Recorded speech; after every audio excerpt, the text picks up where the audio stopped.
Right. Thanks everyone for coming. Today is obviously the World Mental Health Day briefing. If you're not aware, the date of the actual World Mental Health Day is on the 10th of October, and obviously part of our commitment to doing these briefings is that we will always do all the campaigns that we list as our briefings. We always do try and do them 1 month ahead, and it's basically like an age-old thing really with these types of campaigns that they've always been done, and they often come up quite late, and it doesn't really leave a lot of time for the planning.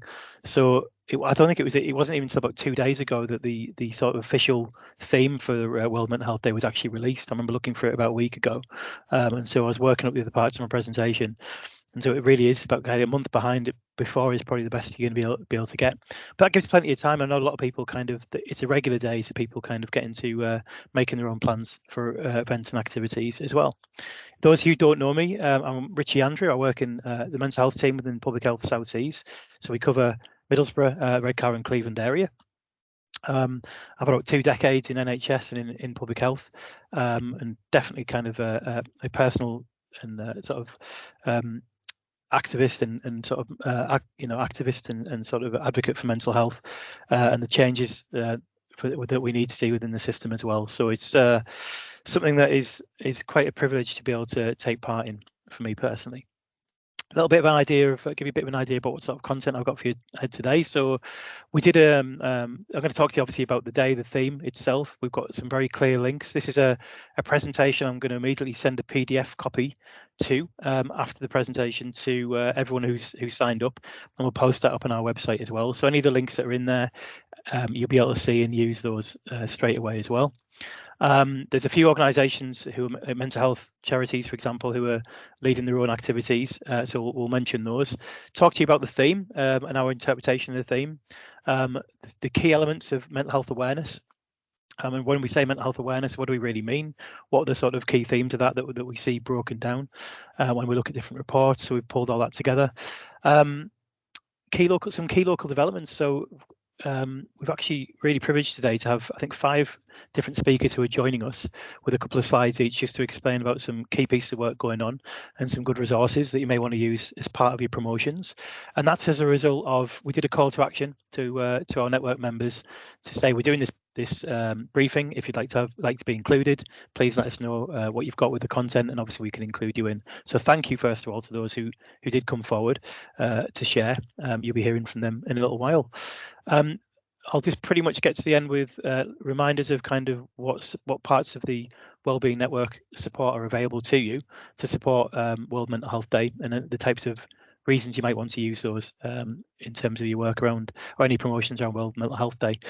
And then we'll close up, and then I'm very keen to sort of like hear from people, comments. I say Q&A, it's not just about questions, it's very much about kind of collaboration, a sort of discussion space at the end of here, so that people can share their ideas. Perhaps if you've got something and you're needing some support with it, or you'd like to, actually just find the right people to collaborate with your idea, that's perhaps a space you can do that as well.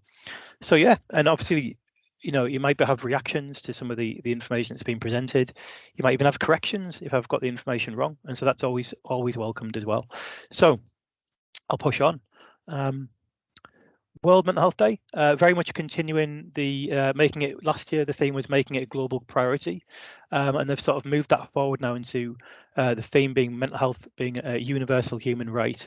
So in the UK we have anti-discrimination laws, we have human rights laws, and we have specific mental health act and laws that kind of pertain to mental health. And I'm going to touch on a little bit about some of the proposed additions, I think, that are going through government and have been since the announcement in 2017. So I'll come more to about the law elements of it in just a second.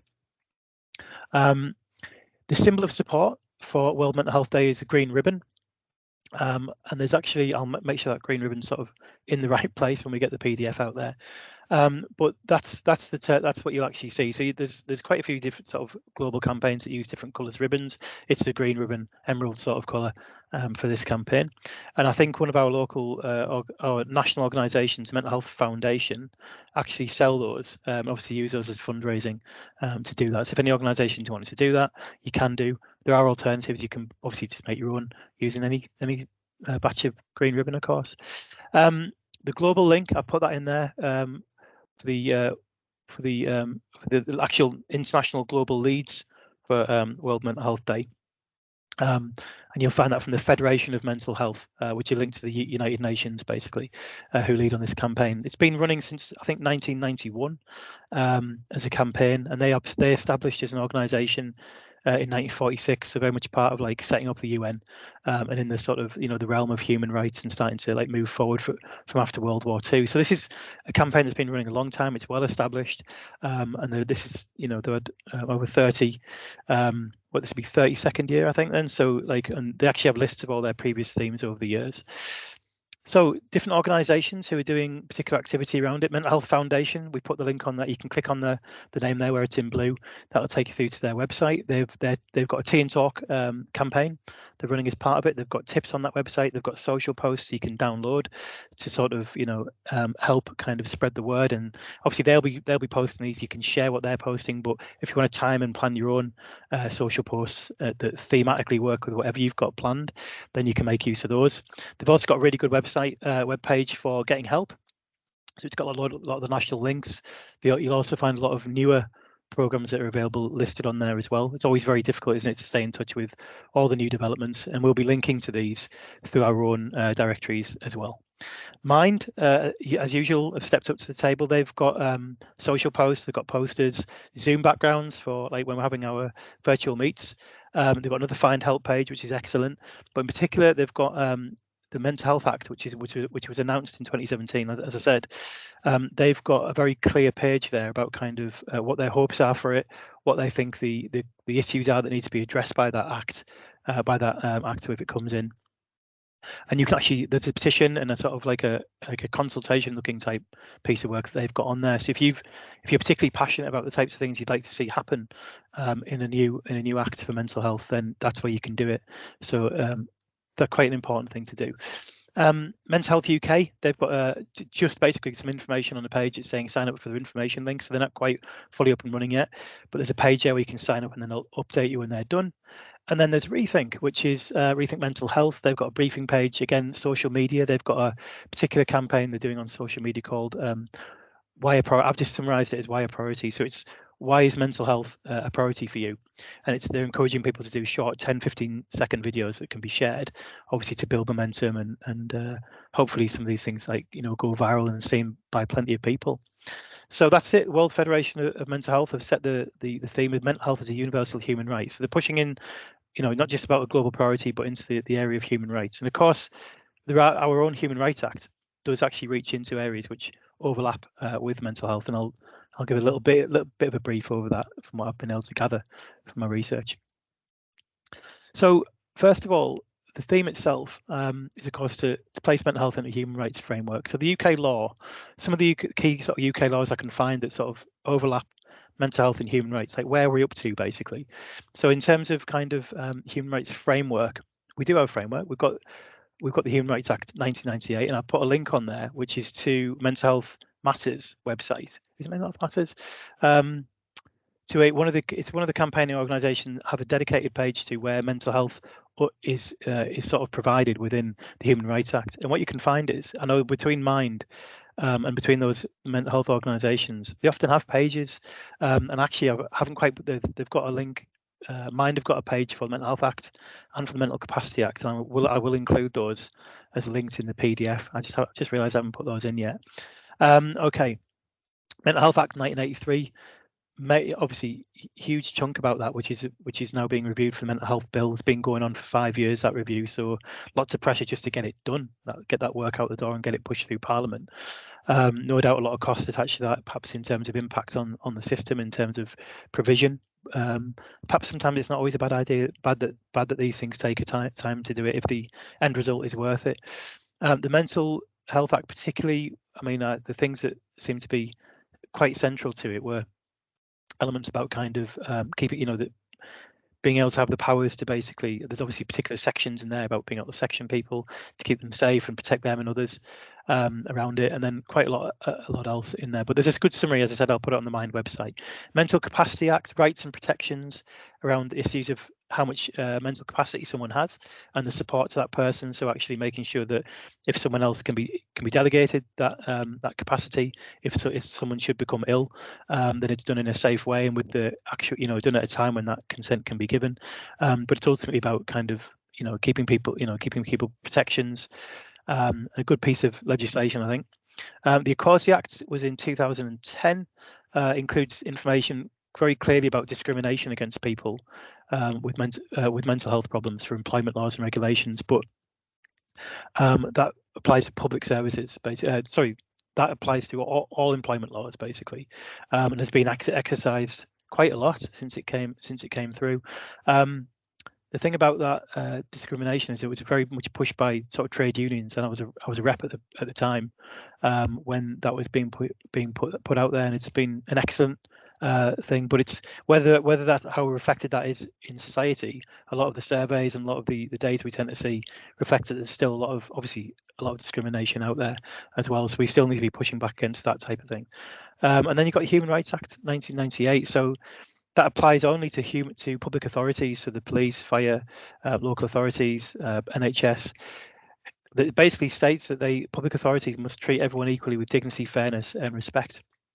And obviously, when you think about that in terms of mental health, that's a huge overlap in terms of how we actually exercise and protect people's human rights, including their mental health. So that's certainly not just about discrimination, but certainly within the way people are treated in the system with dignity, fairness, and respect. And I think while it's probably almost certain that the vast majority of the system actually does a good job of that, we do hear, don't we, sadly, about kind of examples of that, and they're the ones actually that make the news for right reasons.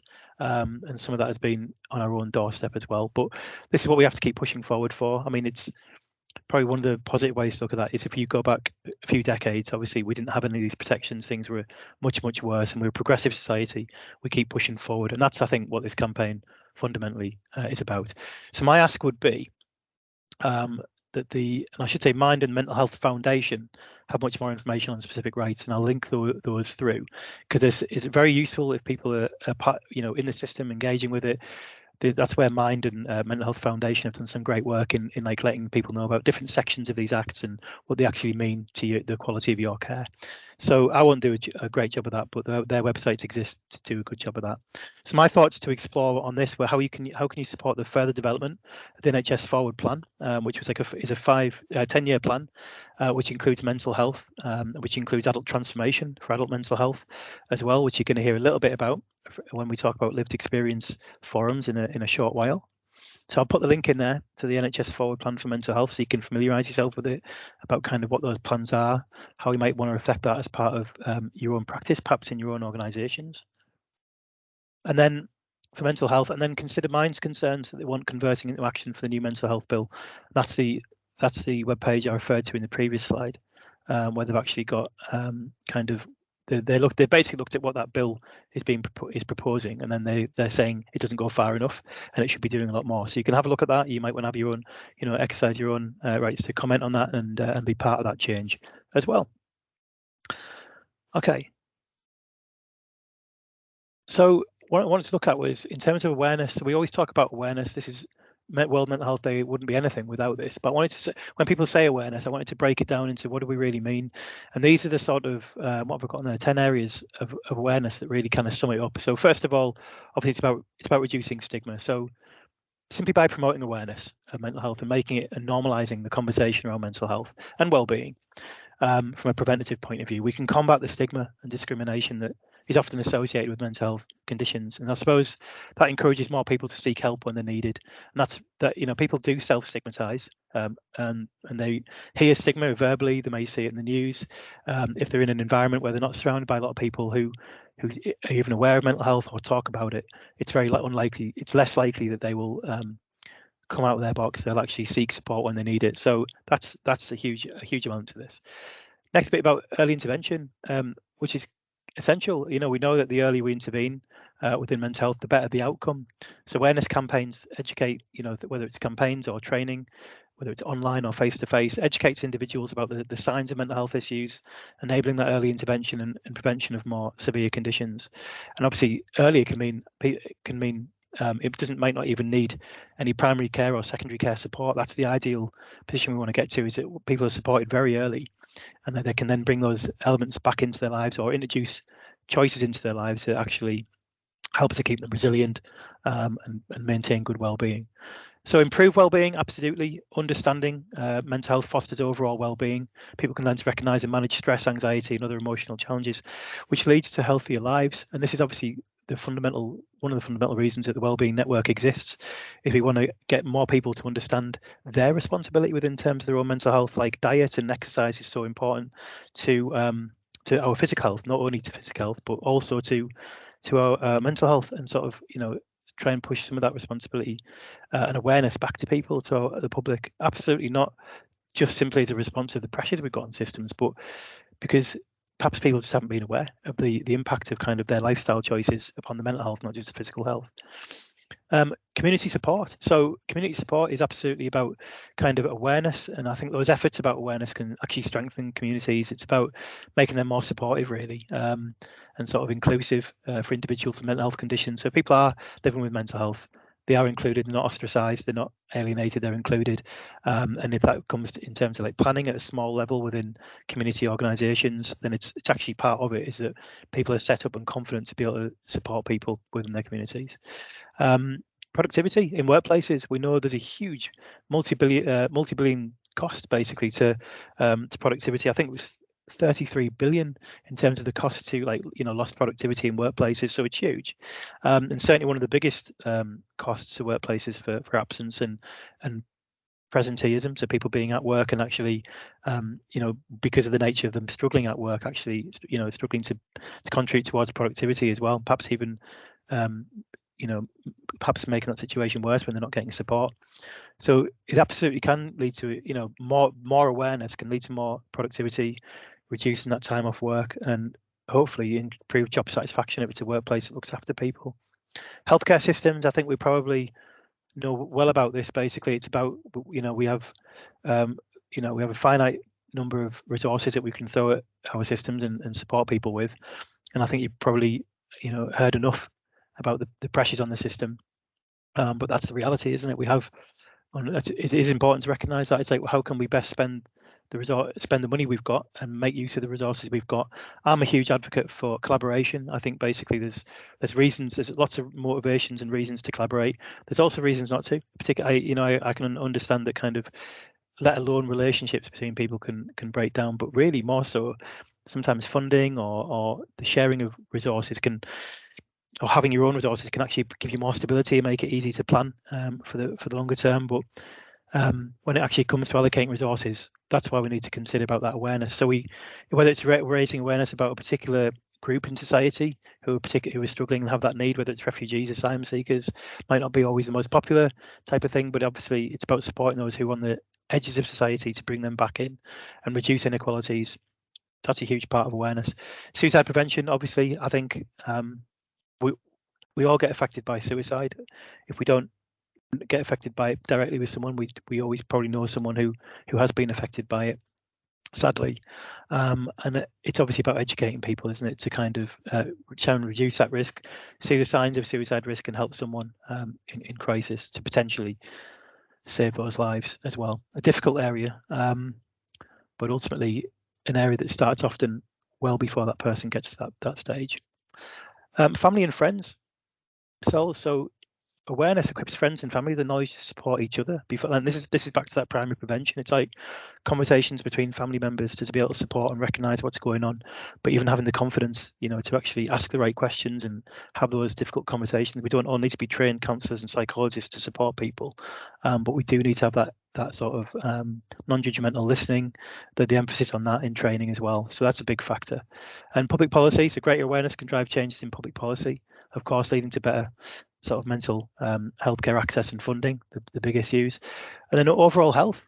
I mean, mental health is closely linked to physical health. There is no health without mental health, that famous occupational therapist quote. And raising awareness encourages sort of like a holistic approach to health, really, where people don't just consider the physical health or the particular ailment they've been diagnosed with. I think a trainer at a course I was on recently described it, the way the clinical model of mental health works is it looks at the brain as a sort of chemical factory, and for physical health it kind of looks at it like a machine, and it tries to fix the problems as they appear rather than looking at the more holistic sort of side of things, which is kind of everything, functional medicine really. What actually gets someone to that point in the first place? What's the root cause, if you like, that's really going on? Is it just many different stresses in someone's life that ultimately, if we all had going on, would end with a sort of experiencing something that looked like mental health problems? And so that's it. And so it is kind of, there's quite a large list really of the reasons we would look at mental health awareness, and sort of it's crucial really. That awareness is crucial for creating more sort of compassionate, understanding society that we've got to keep pushing on, not giving up, even on those tough days when we feel like we're not making progress, and improving the lives of individuals and the burden of mental health issues on a personal and societal level. So we clearly have still a long way to go, and we're up against it because of the pressures on the system as well. So every little conversation matters, I believe. Okay, so this is actually about kind of emphasis on local collaborations, and what I wanted to do was list just a few pieces of work that are going on locally and give you the links to those that you may not be aware of, but you can get involved in. So top of the list there for me is Community Mental Health Transformation for Adults. So that is led by the NHS Forward Plan, and it's Tees Valley NHS Trust, who the NHS Foundation Trust, who are the sort of lead trust for that across the Northeast. I put a link in there. I put a link to and the email address there for the email address to get involved. Every single local authority area. So for us, it's Redcar and Cleveland and Middlesbrough. So there's 2 community transformation groups for adults within our areas, and they are discussing exactly that. So one of the things that's come out of that isn't being discussed today by any presenters are virtual hubs. And these are basically places where multiple agencies can get together and to support a person or multiple people who are struggling, and often on a sort of recurring, sort of like revolving doorway of support for mental health. And it's often the case that it's just about the knowledge. It's about knowledge in the system to know what other supports are out there to help that person find something that could be community integration. It could be they're coming out of secondary care and they're dropping down and they're coming back into the community. It's about trying to give them some meaning and purpose in their lives. And we've already seen through those virtual hubs that have been a big success. Debbie, who leads that, one of the leads for that, was sharing with me evidence around that it's starting to alleviate the pressure on the secondary care system where people often would end up. So it's a really important piece of work to get involved with. I think the idea is they would reach out to organisations as they discover you for each individual who comes through that hub. So I would encourage anyone to sort of email that, let them know what you do, what type of work you do, so they can actually be aware of that and obviously provide that to people as they go. And that's, for me, that's almost like a start of a piece of work which starts to look like a wellbeing pathway, so we can actually give people responses to that holistic approach, that sort of person, looking at people as people, what's going on in their lives, and then getting the support which is subjective to their needs, not just what's wrong with you, what's happening with you. And I will keep going back to that and saying it over again, because it's clearly what the system is talking about a lot, and getting there is going to be hard work that we'll all have to take part in. Lived experience forums, I'm literally just going to name them because you're going to hear about those in a bit more detail shortly. We've got the Middlesbrough Mental Health Partnership, which there isn't an equivalent in Redcar. The partnership is key organisations who provide mental health services or interventions, who meet up and discuss exactly these types of things we're discussing today. I'm sharing with you today, like sort of the new funding is shared there, gaps in services is shared there, links and the quality of moving people around different types of supports is discussed, lots of other things as well. And so it's a really useful partnership. I put a link on there so you can find out more about that. That'll actually take you through to our Wellbeing Network website on the partnerships page, so you can see that there. You've got Tees Valley Mental Health Alliance, a strategic alliance across all of Tees Valley, which is about prevention. It's a prevention agenda, and it's also about care coordination. So that's chaired by lead Dominic Gardner, and that meets once every couple of months, if I remember rightly, once every 6 weeks or so, to look at the kind of the bigger picture around Tees Valley. And they have direct connections to like the NHS pot holders, if you like, the Integrated Care Board. So that's quite an important place, and they've heard presentations from large, small, medium organisations and pieces of work that are going on. You've got the Tees-wide Suicide Prevention Task Force led by Andrea McLaughlin, who works in the team I work in public health, but works right across Tees. And they actually, you may have attended the briefing event recently. You might be hearing about the suicide prevention conference soon, of which there'll be some places allocated to the Wellbeing Network, which you'll be able to hear about. There's the Impact on Teesside service briefing that we just recorded very recently. That's going to be posted up on the website and sent out to all Wellbeing Network members. And that's the idea of that is very clear, is that there was it's very difficult to say when they inherited that service, there was about an 18-month waiting list for one-to-one therapies under the improving access to psychological therapies model that was brought in 2005 in legislation. And what that briefing is really about is the breadth of work that they now offer, rather than just one-to-one. And that actually, to say how long someone would be waiting for any type of service is very difficult to say, because they may well benefit from something which isn't one-to-one therapy. So that's a much broader service than it was, and I think that presentation does a very good job of sort of illustrating that. And then we're going to be sharing that, putting it on our YouTube, putting it on our website, sending it out to all members soon as well.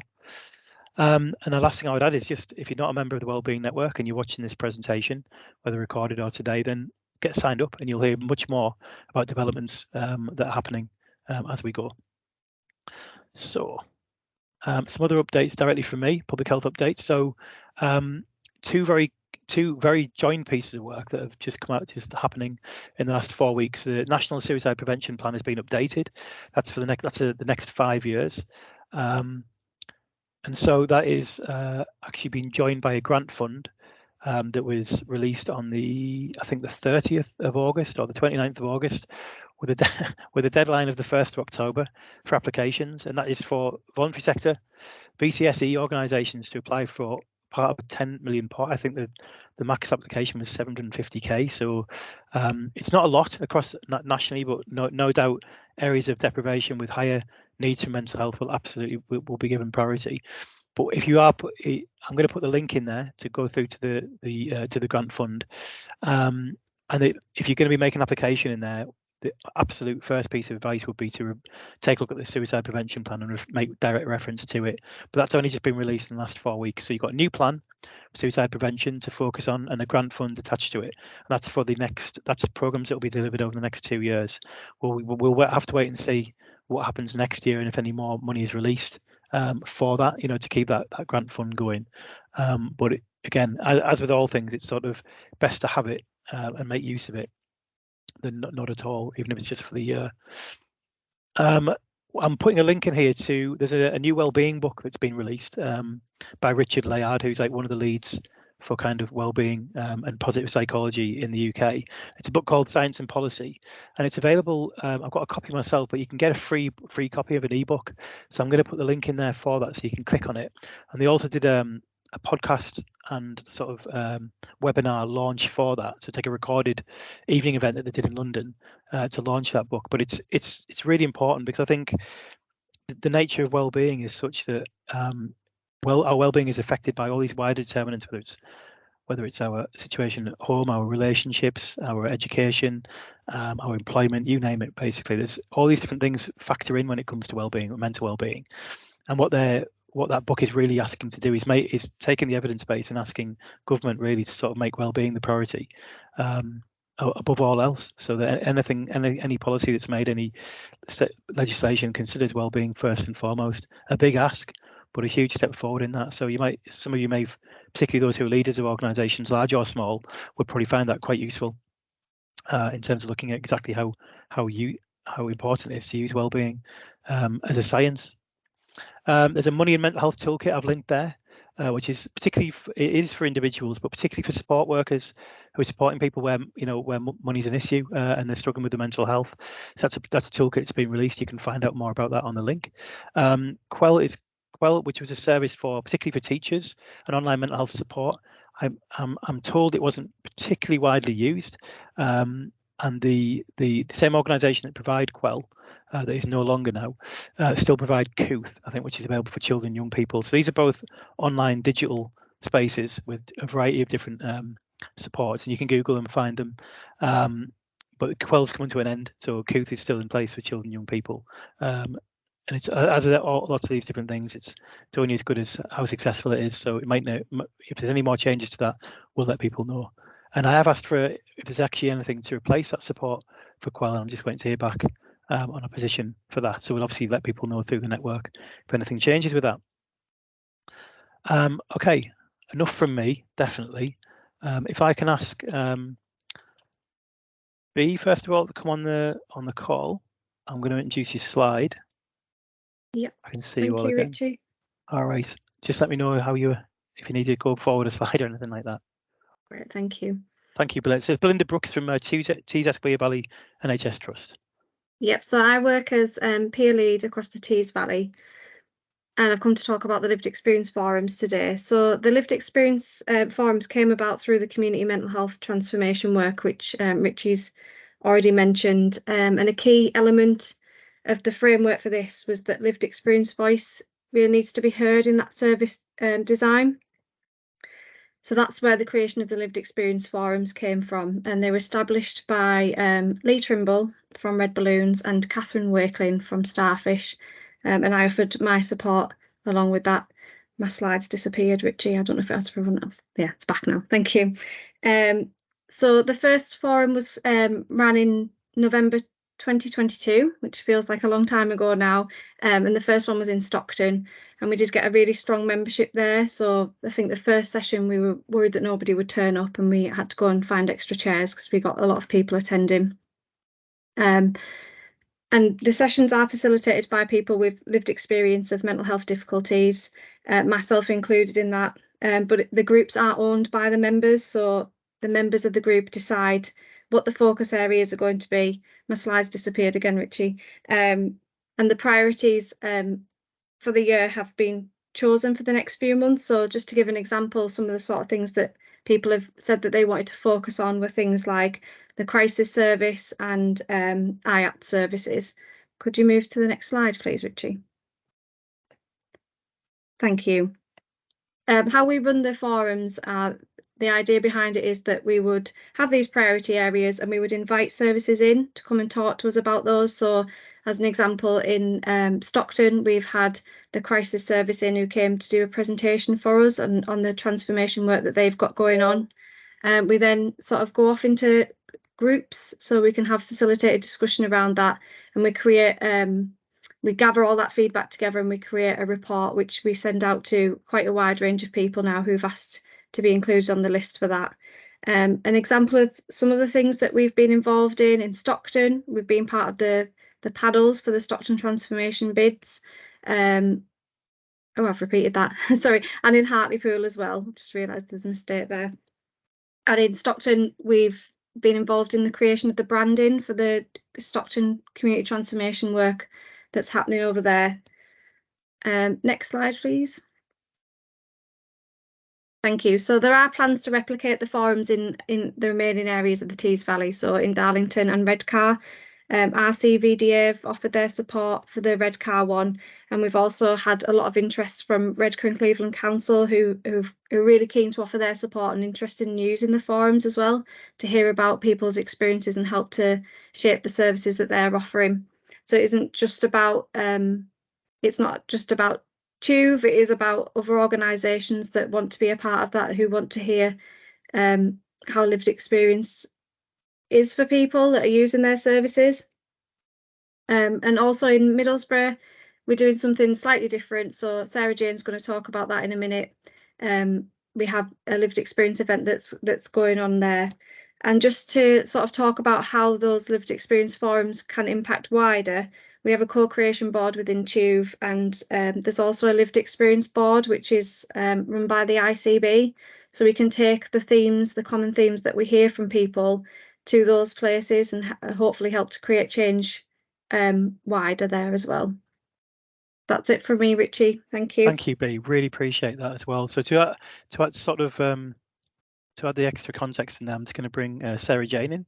If you're there, Sarah. Hey Richie, am I all right to share some slides because I updated once? Oh, did you? Yeah. Okay. Yes. Am I all right to share my screen? A second. Yeah, bear with me a sec. I should stop fiddling. Sorry. I think if you can see the share button, you should be able to do that now. Thank you. Welcome. Yeah. There's always one. I know, sorry. All right. you It's look quite at all right. things. Right, hopefully you can see that. There you go. Yes, so I'm just going to quickly talk to you about what's happening in Middlesbrough. As Bea said, we've taken a slightly different approach. However, we would welcome Catherine and Lee to potentially set up a similar sort of forum. So there's equity across the patch. So just to let you know, in Middlesbrough, there's been a slightly different approach in terms of how we're going forward with community mental health transformation.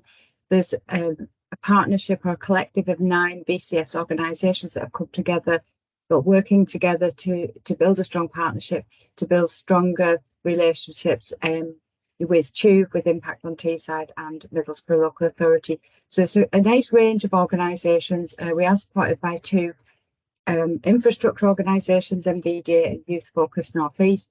But I think you can see from the logos on the screen there that all of those services do support people with elements of poor mental health. So as a partnership, we are really keen to ensure that we're involving people, and how we're doing it is holding a series of events, which we're sort of loosely calling first conversations, because we want to start and encourage conversations about individuals' experiences and opportunities, for future changes. So, saying to people, using creative methods, what is it like to live with mental health in Middlesbrough and try and access support, and what would you like to see in the future? A really important part of that is that we are going to hold follow-up events as well, because it's so important to actually feed back information to the individuals that turned up and shared that information, and so giving people opportunities to start to unpick what it is they actually want to see happening, and how we can help them to facilitate those opportunities that they want to see. So just to give you an idea, we held I think I'm going to talk about the next slide. We're also inviting people to work together to co-create a framework for involvement and co-production. So putting some sort of structure around what does that actually look like, but having that co-written by people, and to design those opportunities for involvement and co-production together. And really about supporting people to recognise the skills and the strengths and the assets that they're bringing to the table, and looking at how we can support individuals to use those and build on them in terms of involvement going forward. And our idea really is about creating a community of people who are really willing to engage in a wide range of future opportunities. Going to meetings isn't always for everybody. There might be other individuals that would rather be involved in other types of opportunities. So what have we done so far? We held our first event in July, and it was a really good, positive experience. We had 24 people from 4 of the partner organisations attended, and out of those, 16 people signed up to stay informed and involved, which is fantastic, and more than 50% of those individuals. So to be true to our promise to keep people informed and involved, we've planned a follow-up event for the 27th of September, where we're going to share what was discussed at the first event, what we think we heard people say, check that out with them, and then have a conversation around what did they mean, and how can we go forward.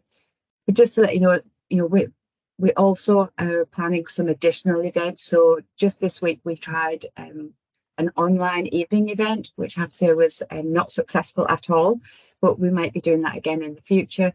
We're also really aware that for some women, being in mixed events is not a safe place for them. So working in partnership with Arch and My Sister's Place to plan a women-only event on 15th November. And we also want to start conversations with Open Door North East to ensure that we are including the wider community as well. And like I say, out of those people that signed up to stay informed and involved, they've been invited to come together to work on a very time-limited project around developing that lived experience framework for involvement. And just sort of to say, some of the values that we're trying to embed in this, and this may change depending on what people are coming to us with, but it really is, ensuring that there is equality, that people's voices are heard. It's about diversity, that we're involving the whole community, that we are trying to be accessible to people, and it is reciprocal, you know, that we are acknowledging people's experiences and expertise and rewarding appropriately, be that through payment or through further development opportunities, training, support, etc. So that's how we're doing it in Middlesbrough. I hope that was useful for people. And I'm really sorry, but in 10 minutes I am going to have to leave for another meeting. So if anyone's got any questions, thank you, Sarah Jane. If anyone's got any questions, obviously you can pop them in the chat. If you're sticking on for a little bit, Sarah Jane, hopefully you can keep an eye on that if anything comes through. Thank you very much. I think for me, like from the Wellbeing Network point of view, we'll keep sharing. I'd like to think that the Wellbeing Network can share the insights that are coming from lived experience, so they can, you know, reach a wider audience, especially in terms of the system. Bear in mind that the network network membership is made up for people who work in the system, paid or unpaid. And so I think you know, the flip side to that is if the flags you're sort of looking for are people who are saying, perhaps they're using the words to describe things that are working really well in the system or things that aren't working well in the system, and actually it's about encouraging those people to come forward for, you know, in the context of adult mental health, to share those thoughts at those forums. Just such an important piece of work. I'm not really sure if we don't, you know, serve those people who are benefiting from the types of services here, who exactly are we serving? So it's important to get that voice and have it converted into policy for sure. Thank you so much for the work you're doing. Let me just come back sharing my screen. So we have Sarah Morrison. Sarah, are you on the call? Hi, Richie. Yes, thank you very much. I'll just put my camera on now. So yeah, I think Richie has a slide. Is it in your presentation, Richie, or do I need to share mine? There we go, brilliant. So yeah, very briefly, I just wanted to say hello to everyone. I know there's a few familiar names and faces there, people that I've already met with recently, or people who've already joined our network, but I just wanted to flag some really important free online training that's available at the moment. So I work for Eating Distress North East, and as an organisation, we basically we exist because we believe that every individual affected by eating distress deserves specialist support, hope, and to know that recovery is possible. And as you probably know, eating distress and eating disorders, you know, they're one of the most serious mental health conditions that people can have due to the kind of the issues around, you know, starving the body, etc. And sort of the high risks that are involved for some people as part of that. So I just wanted to mention, so the project that I'm delivering at the moment is funded by the Integrated Care System. So it's the Adult Eating Disorder Provider Collaborative. So it's TUV and it's Northumbria. It's sorry, I've forgotten the other name of the NHS trust, but it's both the NHS trusts together. And we're covering the whole of the integrated care system area. And it's basically a learning community, a network that brings together people from the voluntary sector, so third sector organisations who are often embedded within communities, who have those trusted relationships with individuals, but who may be specialists in other areas, but they're supporting people on a regular basis who are actually coming in with eating distress or eating disorders. And it's basically free training and support that will help them hopefully to become more knowledgeable about eating distress and eating disorders, more confident when working with clients, to be able to ask the right questions and to do that in a very sort of sensitive and open way, to be more capable of understanding and supporting these individuals within their services, and also how and where to signpost and refer to. So and what we're actually delivering starting on the 23rd of October, which is when we'll be having our first session, is responsive. So I've done some focus groups with some of the members, and it's all about us trying to deliver what people say they need based on the challenges and the barriers that are happening within their existing organisations and services. So it's about making sure that as a third sector, we are able to support more of the people closer to home and within local communities, but also that we know what to do if we're worried about them, or kind of what the thresholds are and what they should be getting from the NHS in terms of those different conditions. So hopefully that's something that a lot of you will see as valuable within your organisations. What I've done, Richie, is I've actually just sent you an email because the link on here to join the learning community has actually changed. I had to update it last week for one reason or another. So what I'll do is then I'll post the new link in the chat, but I've also sent the link to you, Richie, by email. So maybe when you circulate the slides, you could maybe just slot the new one in.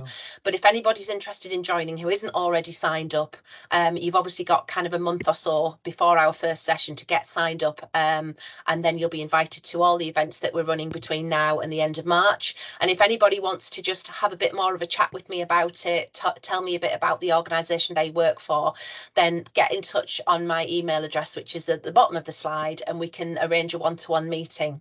And I will just say, although this funding is particularly for aimed at voluntary sector organisations, we have had a number of people who aren't voluntary sector, who are perhaps working within primary care in some capacity, or public health or local authority, who have joined, and we won't turn anybody down. So if there's anyone here who isn't a voluntary sector organisation employee, but you still feel it would be useful to have this the option to attend these sessions, then please do still join anyway.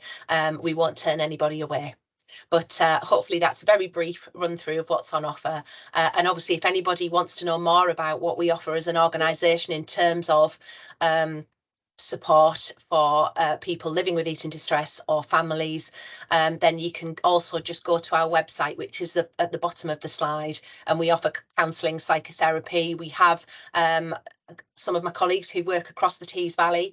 So if anyone's struggling, if you want to get in touch with me, I can put you in touch with how you can refer people into the service, or how people can self-refer to our other services as well. Thanks a lot. Thank you, Sarah. Much appreciated. I've made a note of that, and I'll keep an eye out for the link. Send it straight through, and I'll get these updated and add it to the PDF. Thanks so much. Such an important area, and with every mental health first aid, it's kind of is an area where it's a tough one. I mean, it's definitely a gap you fill in there. You can probably put that on our website under free training as well, with the specifics about who can access. Where we've got a section on there for free training as well. Thank you, Sarah. All right, I want to introduce to Beth Munby from Close Knit Families. And a little update she's got from a piece of work that they completed recently that's just brilliant, actually. Beth, over to you. All right, great. I'll try and be quick because obviously I'm aware of the time. So my name is Beth Munby. I'm from Close Knit CIC, and we are a not-for-profit organisation that supports parents to connect with their children. And we're particularly focusing around parents of babies and practitioners who work with those parents too. All of our resources are all about supporting babies to have the best start in life. And we work with people in Teesside and beyond. And we're really passionate about long-term well-being, so about parents' well-being of parents, but also the well-being of the generations to come as well, depending on their impact with their child. So I'm here today to talk about our video animation, which is all about supporting the well-being of parents. This is particularly in the perinatal period. Perinatal basically means the time before and after birth. It's a fully funded resource, so you can share this with any families that you work with. And we made the video because when we were speaking to parents, they just said they wanted a bit of support for their well-being, and they knew that it was important, but they didn't know what to do about that. And you know, we are really passionate, going back to what Richie was saying about early intervention. That's one of our passions. So early intervention, prevention, that's what we're all about. And the best time to get in there is to get in there early. So we want to support parents' well-being as early as possible. Some of you might know that we co-produced a video animation last year about baby brain development. So we did use some of our learning that we got from that to help us with this video as well. There's actually a couple of people on the call who helped us with that. So thank you very much if you're on the call today and you helped with that. And yeah, we spoke to 50 local parents to make the video and around 30 practitioners. Some of them were clinically trained. And we wanted to make this resource, you know, hearing from people. That co-production, what Sarah Jane was talking about, is really important. And the more that I've done this work, the more I can see the value in that. So we spoke to people through surveys, through feedback sessions, in person and online. And we kept it kind of separate between the parents and practitioners because we didn't want anyone to feel like they had to kind of limit what they wanted to say. So we used local accents, Teesside imagery, and you can see some of those stills and quotes on the screen. It's really light touch, just uses simple, accessible language, dead positive, dead hopeful, non-judgmental, but actually doesn't shy away from the hard stuff. Obviously, I didn't have time to show you it today, but if you scan that QR code that's on screen, or if you follow our link, you'll be able to watch it. It's around 3.5 minutes long. I was going to share a bit about what some parents said, but I think time-wise, I'll just pass it on. Basically, people are saying, you know, it helped them not feel as alone, which is a bit of amazing that through a video you could actually feel a sense of community. But I wonder if some of that's to do with, you know, having the Teesside accents and having that parent's input as well. So we want to share this video as widely as possible. So please share it with your networks, with any parents you know that have babies or are pregnant, any organisations you know that work with families. We've already got 13 organisations in Teesside committed to sharing this resource, which is fantastic. And we can send the file directly to organisations, or you can just share through our social media or the website link or the QR code. We've also got lots of other resources and workshops for parents and practitioners. So have a look at our website and our socials. And we've just had some funding to deliver baby connections workshops in the community. So we can share our baby brain development video with parents that way too. So if you have any connections to parents or community groups where you think they'd benefit from having some support around that parent and child, parent and infant relationship, please link in with me. So that's all from me. Thank you. Thank you so much. I know that I keep hearing about people using it, and I've obviously watched the video myself. And as someone who, my son's 16-year-old now, and if I'd seen that when I was, it sort of would have given me permission. It would have given me sort of reassurances about the different experiences the parents have. And I genuinely think it's like, for 3.5 minutes, it's extremely rich, and you can see how much work's gone into it. Thank you for coming along and sharing that today. You're welcome. Appreciate that. Thank you. All right, Gemma Zata would have been next from South Tees Hospitals, but she's had to disappear off. So she's asked me just to share the poster. Actually, unfortunately, the first of these events was on the 11th of September, and this is actually about the creating a mental health strategy, a patient mental health strategy, which has a staff side to it as well. So they've started to deliver workshops, and they've got one coming up at the Ferryridge. They've got one coming up at Redcar Primary Care Hospital on the 29th of September. The contact details are in there. There's a QR code. I've put the link in there to also take part in giving your views, even if you can't attend any of the workshops. So they've done a pretty good comprehensive job of making sure that if you need to get your views across, you can do. But unfortunately, yeah, just to leave early. So there is a telephone number there, a couple of telephone numbers, and there's an email address you can get in touch with and see more about the strategy to contribute towards that as well. I think it's quite important. I know that some of our other partners in other mental health trusts weren't aware of it, and obviously wanted to have some involvement of that, because of course some of the patients of South Tees are patients or service users of our mental health services locally of all types. And of course, many of the people who work in our NHS are users of mental health services, of course, as well. It's quite an important piece of work. So I'm going to draw attention just to one element of this, of the network support that's available for World Mental Health Day, and that is that the benefit to people who are members of the network is not just that you can push information out to members based on what type of topic of wellbeing you're sharing. So it's promotion of new development. It's very much about pulling people towards you as well. So whether or not you're developing something new, whether you're doing an event for World Mental Health Day and you want to work with others to collaborate, you can create a sort of magnet for yourself and do a call to action. And I think that's one of the strongest parts of the network, is that you have private sector, public sector, voluntary sector, and many others, including housing and so on, all in one place, and continuing to grow as a network every single day. So it's remembering that the network can be what you need it to be, but collaboration is absolutely central to the Wellbeing Network. Good quality collaboration, quickly, and at a time when people have got time themselves, so they self-select what they get involved in when you do that call to action. Yes, there's free training on there for mental health, worth mentioning. And last thing is your own well-being. So remember the colleagues you have, the volunteers you have, the staff you have working for you. We have our wellbeing in practice support, which is like monthly events. We have the new journals program coming up, and much more you can find on the website. The best way to do that is to go onto our website, click on the About Wellbeing, and you'll find the space there where you can go on and find about what benefits are available to wellbeing members. So have a look on the website, get on there, and obviously what we do our calls to action about these as well. It's just about sharing them with your teams when they come. So last thing I'm going to do is Q&A. So I want to thank everyone